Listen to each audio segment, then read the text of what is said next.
Welcome to another episode of Just One More Fix. This is James. With me in this episode is Lacey. Hey. You can find us online at justonemorefix.com or on Twitter at justonemorefix. If you like us, you can support us at Patreon, and you can give us a rating and a review at iTunes or wherever you find us at. In this episode, we're going to talk about board games to play when you'd rather be playing an RPG. And now, it's time to get our gaming fix.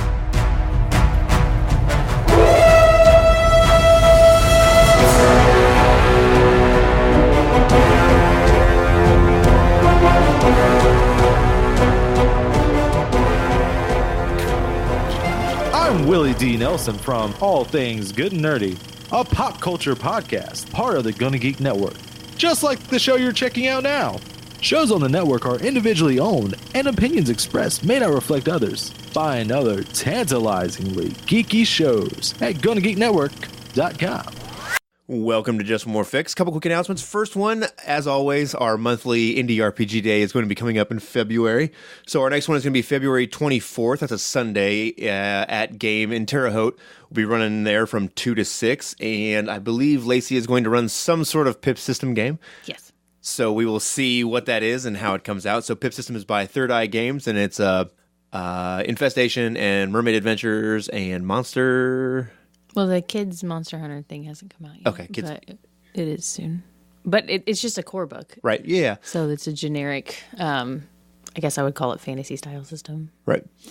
You could really use it for anything. Yeah, I like it. So It's kind of like Fate that way. You know? Yeah, yeah. I like it though how that it's so simple in that you get dice that you roll for your skills and stats, and then a set for difficulty, and that's like the simplest format of scalability ever. You know, like, oh, I'm really good at this, but this is an epically hard thing. So I don't know. It doesn't so much matter like, oh, if your dice are hot because right, the law of averages, but yeah. we rolling a lot of bad successes and a lot of good successes. Yeah, right. So well, and then sometimes too, you know how you just different Yahtzee sometimes. So even if it's a trivial task, but you Yahtzee the resistance dice or whatever, there's some cool potential for some awesome disasters because of die rolls, I guess. Right on. So and then also coming up March 22nd, 23rd, and 24th. I've got the dates here because we already looked them up, unlike last time, is HoosierCon, and that's in Indianapolis at the Wyndham Hotel out by the airport in Indianapolis. And Lacey's going to be running some PIP system stuff there as well, and I'm going to be running Troubadours there. I'm not sure if we're going to throw in some additional games, but those are two things that we're going to be running for sure, and those games will be posted the day this drops, so that's Wednesday, February 6th. For those of you out there, if you want to sign up to try and play in some of our games, head over to Hoosier Gamers and sign up there. And we hope to see you guys there. So inevitably, you come down to sit down to play an RPG. Someone can't be there. Maybe it's the game master. Sometimes you're just not in the mood to actually play an RPG or something. Something has happened, and inevitably, most people I feel like that play RPGs have an assortment of board games that do not include Monopoly as a playable game. Right? Yeah. So we thought we might talk about some of the board games that are some of our favorites that we like to break out when we can't play an RPG, or when you're already geared up to play a specific style of tabletop RPG, and how that changes your decisions for what you want to play. All right, so there's probably going to be a fair amount of overlap in this because we both like a lot of the same games. But so I thought, I'm just having a hard time because I went to the closet and it was like, which one of these would I rather play than an RPG? Well, I would play any of them. Like, these are all good games. Yeah. Like, if I couldn't play an RPG, I don't know, all of these. But like, then I was trying to, kind of par it down a little. Like, okay, if I was really in the mood for this kind of game, right? But if would be an so I guess maybe that's an interesting point though about it is that when it comes to RPGs. Like, if I come geared up in the mindset, right, I'm going to come sit down and play some Lamentations or something Gumshoe or whatever, right? I don't immediately go to, you know what I would like to play instead? Telestrations. Right. So, like, it's a great game and it's a lot of fun, but that's not a game that I would go right to if it was sort of like, I'm geared up to role play, Telestrations, or like Cash and Guns or something, something. Those are just those kind of fun party games that don't fall into that category. Like, in my mind, I come ready to play something that's a little more, I don't know, strategic isn't the right word, but a little more involved, I guess. You know what I mean? So why don't we just start off with the classic fantasy? If you've came to sit down and play like D&D or Lamentations or something along those lines, right? So like your classic fantasy RPG. Is there a game that you lean more towards when we can't play? So my first one that I put on here for this was Betrayal at Baldur's Gate. Right. Because it pushes all the fantasy buttons. It's got the standard fantasy race characters, classes, and all of that. But there are other games that have that too, right? So like Descent. But Descent has so many fiddly bits that I'm almost like, you should just be playing an RPG if you're playing. That's kind of, but yeah. And Betrayal at Baldur's Gate has lots of components too, but it just seems a little less complicated and clunky than Descent does. Mm-hmm. And I like the kind of secret mission that happens at the end, so that kind of hits that RPG button a little bit too, because you're like, what's the GM got planned that I don't know about yet? Right. You're like, well, it's a mystery to everyone, right? Mm-hmm. So yeah. I think it's Descent. I think it used to be kind of like an easy go-to, although I never actually chose to play it because I don't really care for that game. But I think you're right in that, in my mind, Descent is sort of the boringest version of D&D or any fantasy gaming. Well, and I'm trying to parse down exactly what it is about it that I like less than other games of that style. Because when I was a kid, we played Hero Quest, and I got it for Lee, and I would sit down and play that game right now. Right. And it's similar as well, but again, fewer fiddly bits, right? Like you don't have all of the blood tokens and the fatigue tokens and 8,000 different things I'm trying to keep track of. Right. There's still like a small character sheet with, but it's different somehow. And I can't like quantify exactly. And I don't know, maybe it's just in my brain that it's different and it's not really that different. I don't know. Right. And I don't want to poo-poo all over a game or anything, but it's just not the game for me anymore. I don't know. Like when we first got it, I kind of enjoyed it, but as time has gone by, I like it a little bit less and a little bit less. And it's more, I don't know that it's that. I think it's more that I like other games more, maybe. Mm-hmm. And I would rather play something else. But it does have all these moving parts. And you're right. The level of complexity that exists with Descent is pretty close to the level of complexity that exists with a lot of D&D or, BX or whatever, those style games, right? And you have a designated adversary too. Right. So they're keeping track of the different creatures' abilities and how the different creatures move. And I don't know. They just don't have to track a greater story because that's built into the box text that you read. Yeah. So, right on. Well, mine is Zombicide Black Plague. I really like that game, and I feel like I always liked Zombicide, and it's cool and fun and everything, but I feel like the improvements that were made with the Black Plague version really sort of set it off and make it even better. And it has all the classic fantasy stuff that you're looking for. It's got a wizard and a dwarf and, fighters and armor and shields and zombies, right? Lots of miniatures. Yeah, and minis. That's kind of the cool thing about Zombicide, like a Betrayal, the adversaries are all just paper token. Now, I replaced them when we did it with actual minis because we have some. Right. Yeah, it's an easy fix, right? If you've got the tools to do it. And it keeps the price point of the game down, too, so that you don't have to have all that stuff. But yeah. So yeah, I know there's probably someone out there screaming at their phone or however you listen to us on about how the level of complexity between Zombicide and Descent is pretty close in a lot of ways. But you don't have a designated person that's playing your GM and keeping track of all of that. It's just that's sort of automated into the game. Yeah. Because at a certain point I had actually gotten tired of Zombicide, and the normal Zombicide wouldn't make my list for this, but the improvements that came with the Black Plague edition have changed it for me, and I really, really like the game now again. I have a couple of others that are, if you wanted to play like a classic fantasy style game, but they're not what you would normally think of, right? So they don't look anything like an RPG. So my first one is Ortus Regni. And in that game, you're building your kingdom, and there is a lot of strategy. Mm-hmm.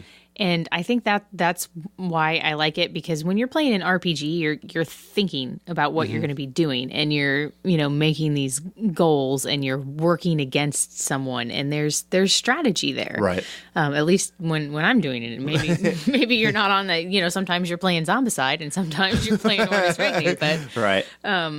So this almost, I guess maybe I'd put it almost in a different category. Like if you were playing like Dark Ages Vampire. Okay, yeah. This would definitely hit those strategy buttons for me. Well, Order Strategy, for those of you that don't know, it's a card game, but it's different than a lot of other games. So every player has the exact same set of cards to make their deck from, and your deck is only, I think, 16 cards. I think it's 25. Okay, either way, it's not very many, right?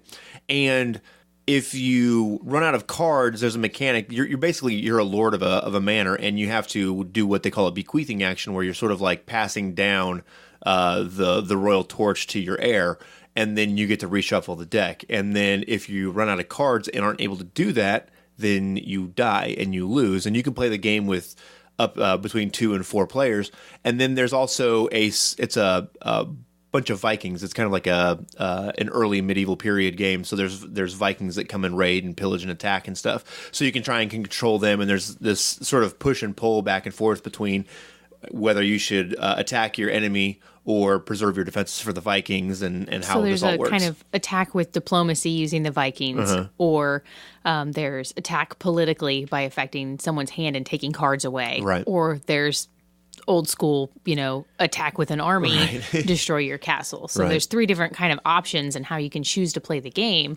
And each person can choose a different one and kind of see which way ends up going the best for you. And it's one of my favorite games for artwork, because it's all period artwork that is public domain now, but it's all old paintings from the medieval period, essentially, and Christian art period and stuff. So it's really cool. It's a pretty beautiful game. And there's no words on the cards, which is really cool, because you get more artwork and less box text of rules. So, but I think the different stratagem that are available are what really reminds me the most of a vampire game, because I picked another board game for when you want to play vampire. Ooh. So we'll go back and forth. So I have Mice and Mystics is on my list. It's a very straightforward fantasy-esque style game, except you're mice instead of people, and you run around and accomplish tasks and rescue people and stuff. And it has a somewhere between Zombicide and Descent feel to it. Again, there's no adversary, but it's a fun game. It's I don't know, it's just a lot of fun. The artwork is all very cool, and we're big fans of Mouse Guard, so it kind of calls up those feelings for me. It's very obviously the board game you'd want to play if you wanted to play Mouse Guard. It's kind of a gimme on that one. So my other one for fantasy is Above and Below. And we don't have that game, but Lee and Carrie do. Right. And I don't know, I don't think you haven't actually played it, but nope. You're building your lands and recruiting people to work for you. But there's also a component where you can go underground and go exploring. And it's very much like the old Choose Your Own Adventure books, right? So it gives you a text of what's happening.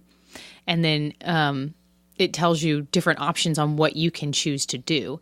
And each one comes with a different amount of dice that you will roll, or a different amount of successes that you have to get in order to achieve that one. So you do know that, and you can kind of pick a little bit based on how many successes you think you're going to get. But I like that choose your own adventure portion. And just the theme of it, it's, again, kind of medievally, it's low technology, it's farming, it's lanterns and things like that. It's not like, modern day. And so it hits those fantasy buttons. So I have one more, and I'm not sure that this really qualifies in this category at all or not, or if I'm just convincing myself that it does. But we have Beasts of Balance, which is a stacking game where you pile... I did not anticipate this at all. Where you pile creatures on top of things, and there's 3 different categories, and it uses your tablet, which is a lot of the way that a lot of really cool games are going now. But like each creature gets different points depending on which zone they're in, and then the most powerful one takes points away from the others and that kind of stuff. So you're always kind of trying to keep these creatures alive if they're some of the smaller ones. And then what makes it cool is that you can like crossbreed the creatures together. So you can crossbreed like a warthog and an octopus together, and then it makes some new weird creature, right? So like fantasy creatures. Exactly, because you can make a Bulette. I wasn't sure how you were bringing it back around. that worked. Right. Well, in the game we were playing it, and I was playing with the kids, and we made a bulette, and I was like, "Oh my god, we made it!" Like it's actually called a bulette and whatever. And then we merged it with a toucan, and then it was something else that I have no idea what it was called. It would kind of be fun to change the way you see those creatures, like reinvent them based on that too. Because now, a bulette was its own thing before, but now that you're thinking, oh, that's a cross between a warthog and a squid, that's going to change how I think about the bulette and how I make it behave. Right. So it's a fun game that sometimes, like, if you're disappointed because you can't play an RPG or whatever, it's an easy, fun party game that's kind of easy fun. It puts a smile on your face and you have a good time, and you get to make these cool, weird creatures, which is a lot of what fantasy stuff is going and discovering weird creatures and stuff, right? Mm-hmm. So it just kind of makes me think of that when you sort of combine those mystical menagerie. Yeah, exactly. So it kind of fits, but I don't know if I'm forcing that. But it's fun, and you get to make cool creatures. So okay, so if I have one more vampire-esque game, and I'll explain to you why. So Discworld, and I realize that's an entirely not vampire-y thing, but you're playing the leaders of the city. And you're manipulating things within the city, gathering property, and you're politically acting against the people at the table as opposed to actually physically attacking them, and you're trying to collect money. Right. And every one of those characters has a different goal that they're trying to accomplish. Mm-hmm. And so then you're trying to kind of guess what their goal is in order to work against them. So the scheming involved there and the scale reminds me of a good vampire RPG. Yeah, I wouldn't make the connection initially, but I definitely think that when you look at the way the game is played and the different win conditions and how no one really knows what everyone else is doing, it definitely makes sense. And you're controlling territories in the city too, so it's just like zones. Yeah. Oh yeah. Yeah, it definitely makes sense when you say it that way. So mine for vampire is not necessarily vampire, but it's World of Darkness, and it's probably the easiest gimme go-to game ever, and that's The Crow, because there is nothing more World of Darkness or Wraith than The Crow. But it's only a 2-player game, or I guess you can kind of play it with 3 if you break up the Motor City Demons or But it's a great 2-player game. It's a game that has a ton of theme right out in your face, but is still a good game, because there's a lot of games that, let's be honest, the intellectual property attached to it is what sells the game, as opposed to the actual mechanics of the game, right? I wouldn't even call it Risen, but it's pretty much or Wraith. It's pretty much exactly a Risen game. The Crow is a Risen. Well, and then when you just talk about but yeah, how the World of Darkness looks. Mm-hmm. It's just, that's exactly what it is. That's the number one thing to point to. Now it's a little bit older of a movie, so a lot of people haven't seen it necessarily, but that's the one you say, if you want to understand the World of Darkness and the way all the slums work and everything else, go watch this movie, because this is 90s angst turned up to 11, and the setting is exactly what it looks like, and the crime and all that kind of stuff. And yeah, Crow is awesome. But the game is also a great game too. It's a lot of fun to play. All right, so I'll go ahead and jump in here with another big theme of games that we play, which is Lovecraftian weird horror, right? Style games. So games like Call of Cthulhu, Trail of Cthulhu, that kind of stuff. So my first one is probably the biggest easy gimme ever for this game, which is the new Mansions of Madness, the Mansions of Madness 2nd edition. So we had the 1st edition, and it's a fun game, but you do play an adversary in that one, and I kind of miss that piece of it a little bit. I don't know that I would want to have it all the time, but sometimes I wish that we were playing against someone instead of the app. Mm-hmm. So there is something that is lost, but there's also something that you've gained by doing that as well. So I'm not sure how I come down on that exactly, because I felt like I played the Keeper a lot of times in those cases, right? And I finally felt like I had a good enough grasp of the way the game was working to really be competitive. And now that's gone, which is kind of a bummer. So I wish I had both options, but... Well, I mean, you still have the directions for the old game, so you do have both options. But new hotness, it's hard. My only issue with having somebody who's the Keeper is if you're not playing it consistently, then you never really get the flow down, and you're having to relearn the rules for the Keeper every time, and it's a lot to manage. I agree. So I think it's probably pretty easy, the clearest one to choose for. Oh yeah, no, it was on my list for sure for that. But Because again, miniatures cooperating against the greater evil, Right. collecting clues, that thing. So my one for this it doesn't fit quite exactly, but it's close enough, is Time Stories. So there's the time travel element, which doesn't really fit in with like Trail of Cthulhu, but it's investigative. There is a lot of supernatural component to what you are investigating in basically every scenario. It's cooperative. And you're playing against something, like there's a specific goal and things are not in you're playing against time basically. Right. So you've only got so much time to try and figure out what it is you're supposed to do and to not participate in the ritual. Right on. Yeah, I've got Time Stories on my list as well for the exact same reasons. So I like the pressure aspect of it. It's always, And you're playing a character. Yeah. And in the same way that it's kind of hopeless in Call of Cthulhu style games, right, or Trail of Cthulhu style games, there's a certain amount of desperation in Time Stories because you're racing against time, and every time you do something, it costs you time, and it keeps running down, and then you get to have to start over again and back and forth. And I really like that aspect of it. It's constantly driving you forward, and the pressure is always on. So it definitely scratches that desperate itch that you have if you're trying to solve a Cthulhu mystery of some kind. And some of the scenarios are actually kind of weird horror in that Cthulhu vein, right? Mm-hmm. So I have another investigative game. Right on, go for it. Black Orchestra. Oh my gosh, I forgot that one. I didn't even put that on here. And there's nothing really supernatural about that. It's set in historical World War II era Europe. Yeah. And you're trying to assassinate Hitler. Mm-hmm. And I kind of considered like Dust for this, but the only reason that fits is because it's Nazis. Right. Because Dust is very pulpy. Yeah. And this is not at all. This is much more kind of classic investigative game as opposed to, it's more Trail of Cthulhu than it is. Oh, definitely. A lot of strategy, a lot of hard work going into making sure that everyone has the right tools in the right place to make the rolls. Work, right. Yeah. Mm-hmm. Yeah, I agree. And you're very much at a disadvantage, just like you are in a good Trail of Cthulhu game. So I had thought about putting Dust in here as well. It's obviously more of a miniatures game and whatever, but it has that 1940s element to it and sort of the weird technology that exists there. And now with the cultists coming out and that faction has added quite literally a Cthulhu element to it, but it's a one-on-one minis game for the most part, so I don't know that it quite fits into the board game category. Dust is kind of interesting because it kind of is 1 foot in war game and 1 foot in board game because it's square-based movement, and it's definitely more board game than 40K per se. It was a miniatures game that I could tolerate playing, which is saying something. Right. So I love the theme of it. It's so awesome. It's a great thing, but. It almost isn't fair though because there's a Dust Adventures RPG. Yeah, and it goes with the minis. So that's kind of why I didn't pick it.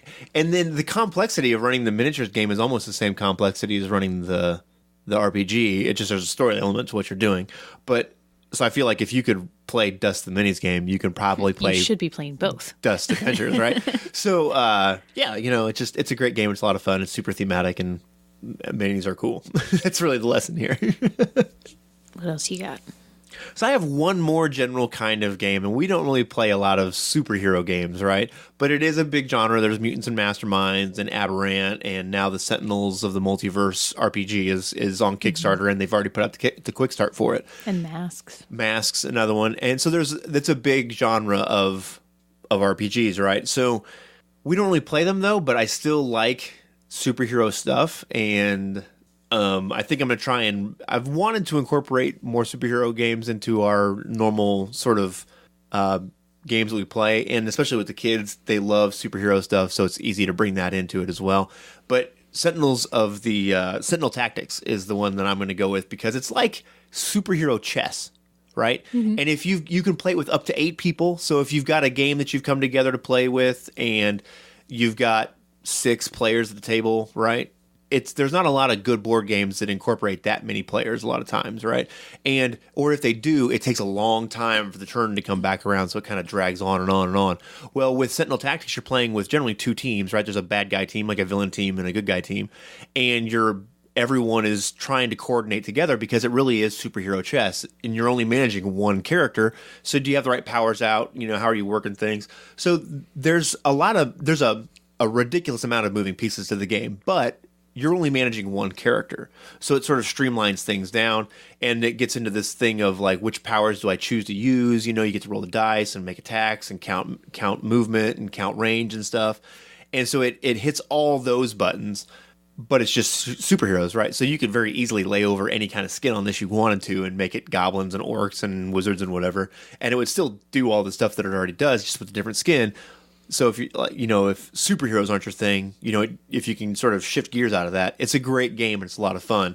And there's a lot of replayability to it because the way the different characters work together, depending on whose team is on who, it changes things a whole bunch. And it's got minis, and it's awesome. I don't know. It's a fun game. We don't play it enough. It's one that I really, really like. But a lot of times we end up playing RPGs more than we do board games because we have. However many players we have, we have that many game masters. That's just how our table works out. I know, woe is me, right? But we're almost always able to play an RPG if we want to. If we play a board game, it's kind of like it's because we want to play this board game, or we're waiting on people to arrive, or whatever it is. So very good. So I have 2 more kind of things that didn't really fit in anywhere that we've discussed so far. One of them is Forbidden Desert. And it's not one that immediately jumped out at me, but I thought, there's a lot of movies, right? Like Sahara, or right. like, a couple of the Indiana Jones movies where you're just like in the desert and dirty the whole time. The Mummy. And The Mummy. And I have never played in this scenario in an RPG, but man, would I really like to. Oh, do I have news for you? And so that's kind of why it made my list. It's very, it's thematic with the desert and the constant piling on of sand and the lack of water. And you're right. trying to find these pieces, and you got to put the thing together to get out of where you're stuck. And it's very hard. Yeah. Well, it's one of the things that I like about it the most, that it is very, very hard. So, and I think it'd be great to play in that RPG where it's like, oh my, how much water do we have left? We're going to run out. And right. that's kind of what Hot Springs Island feels like to me. Yeah. It's very much, survival. Everything is pitted against you in a very man versus nature way, instead of man versus goblin way. Oh, I hadn't thought about it that way, I guess, in terms of like correlating I know the Hot Springs Island definitely has those flavors in it, but I hadn't thought about putting them together in the sense that Forbidden Desert is that way. And there's a Forbidden Island game. I just like Forbidden Desert better. Yeah, I'm not. So I'm going to follow off your coattails, and this one doesn't fit in anything. Although I guess if you wanted to go with the steampunk thing, you could, but mine is Forbidden Sky. And that might be just because we just got it, and I've sort of fallen in love with this game since we've played it a few times. And at first I didn't really care for it, but now it's one of my go-tos and one of my favorites. And all of the Forbidden games are pretty solid. I think in my mind there's a hierarchy to how I enjoy them, right? But and right now Forbidden Sky happens to be at the top.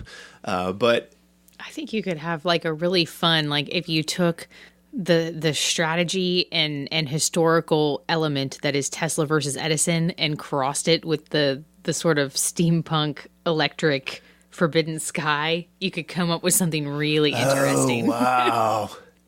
That could be wicked cool. So I'm not a board game designer, but somebody out there should definitely make this game because it sounds wicked cool.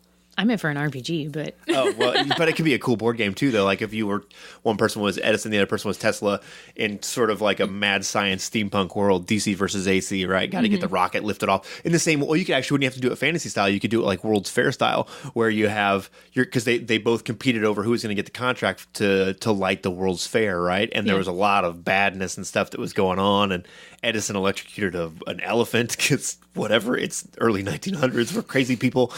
So like it's just a really cool, interesting time period. Kind of reminds me of my Bedlam Hall game now. Yeah, Tesla was included in the World's Fair. Yep.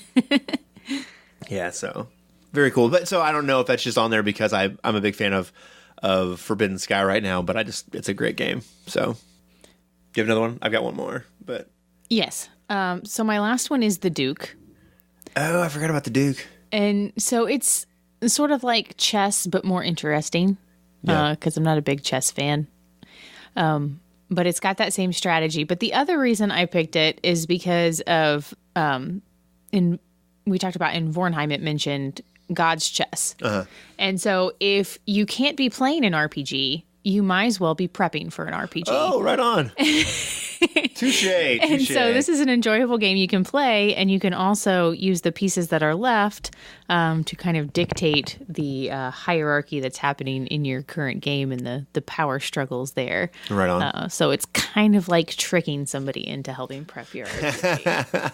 Right on. All right, so my last one is just a personal favorite game of mine, and there's not a lot of nautical RPGs out there. It's sort of like the untapped resource. 3/4 of the surface of the earth is water. If you read all these books about sailors and from basically before like real modern sailings and like, powered engine boats, right? Ships, all the way back to the beginning of the first canoe ever put on the water.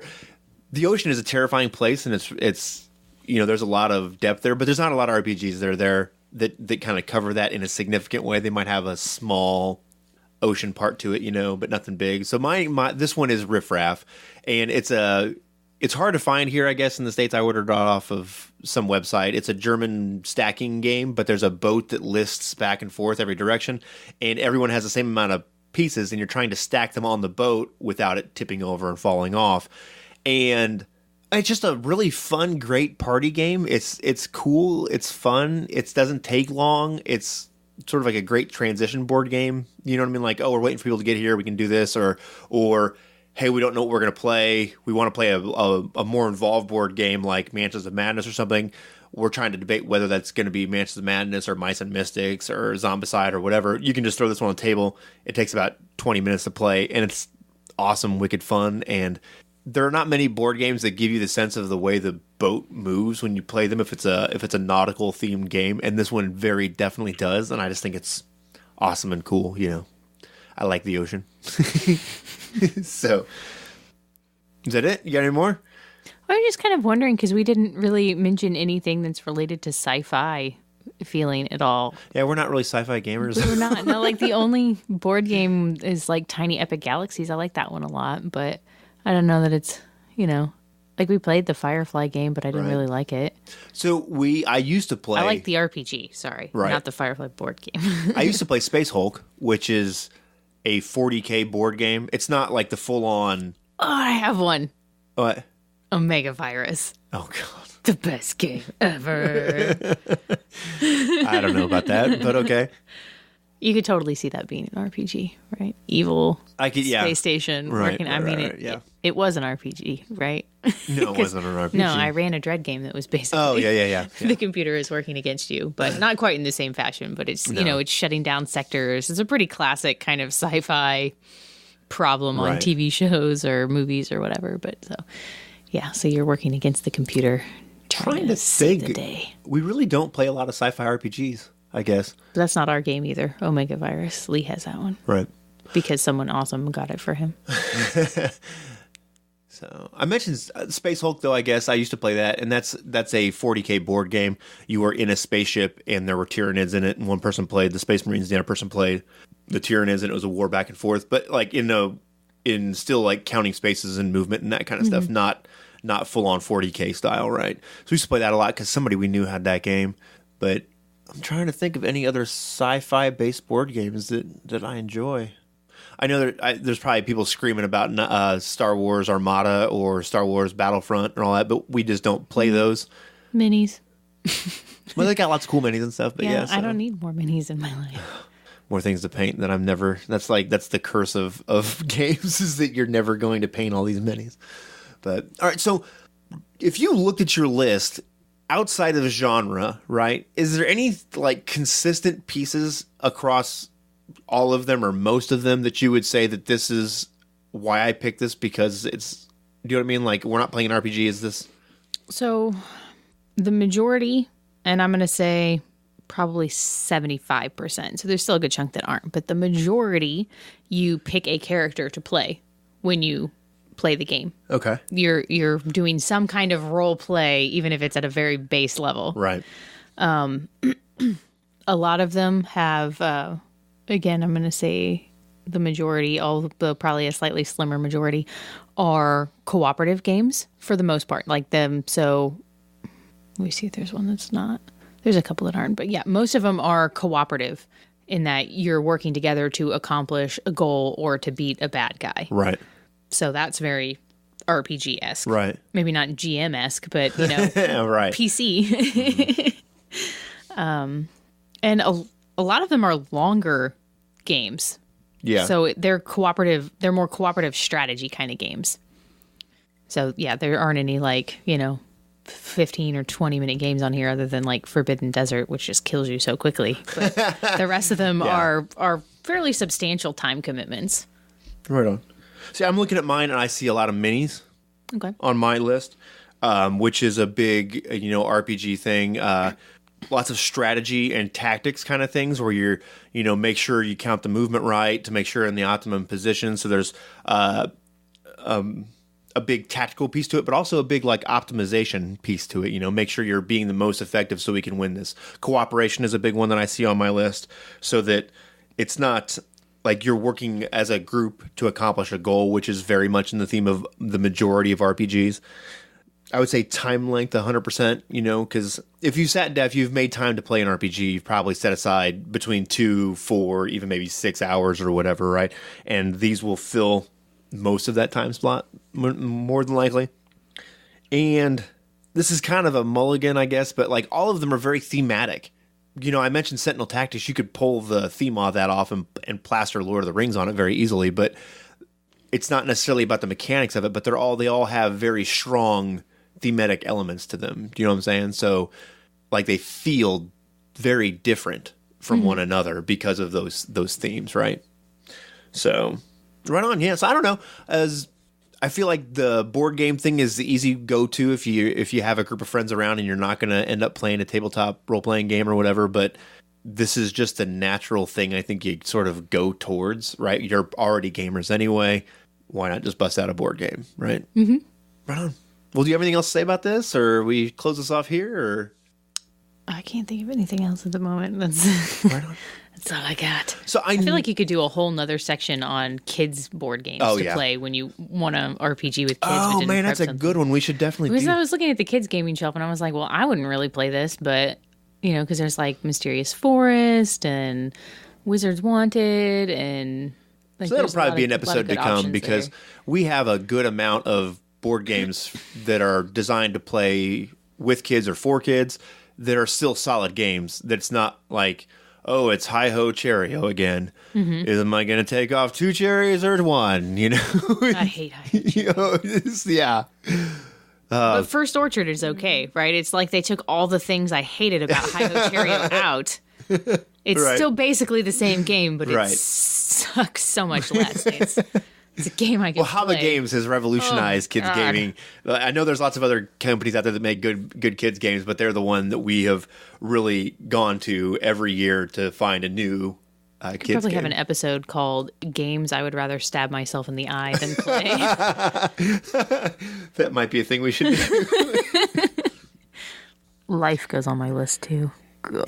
Games that I would rather join James as cycloptic brother than play. All right, I may have exaggerated.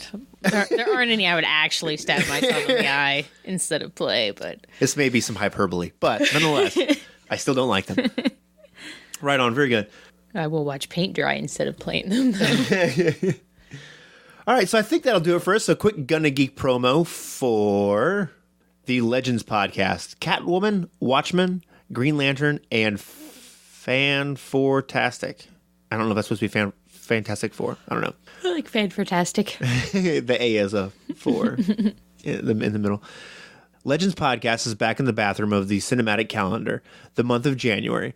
And this year, we're hitting the bargain bins and digging up some turds for the comic book movie genre. Grab some TP and listen to our take on Catwoman, Watchmen, Green Lantern, and Fantastic. It's Fan-4-tastic. I don't know. Is that the new This is Canuary. So you can check them out. That is the Legends Podcast. You can find them on the GonnaGeekNetwork.com. So I'm mad. I liked the Watchmen movie. I thought it was a pretty good movie. I really enjoyed it. So bummer. Don't poop all over that movie. I liked it. It was good. So, all right. Well, I think that'll do it for us this week. So hopefully we'll see you guys at HoosierCon or at one of our indie RPG days. If not, have some awesome time gaming. Enjoy the time out of the summer sun, because February is the worst, grayest month of the year. So supplement your vitamin D with some extra RPGs and have a good time. And I think that'll do it for us. So we will see you guys next week.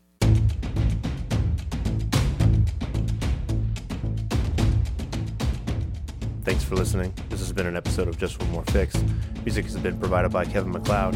You can find him at incompetech.com. You can support us at patreon.com/JustOneMoreFix or follow us on Twitter at Just One More Fix.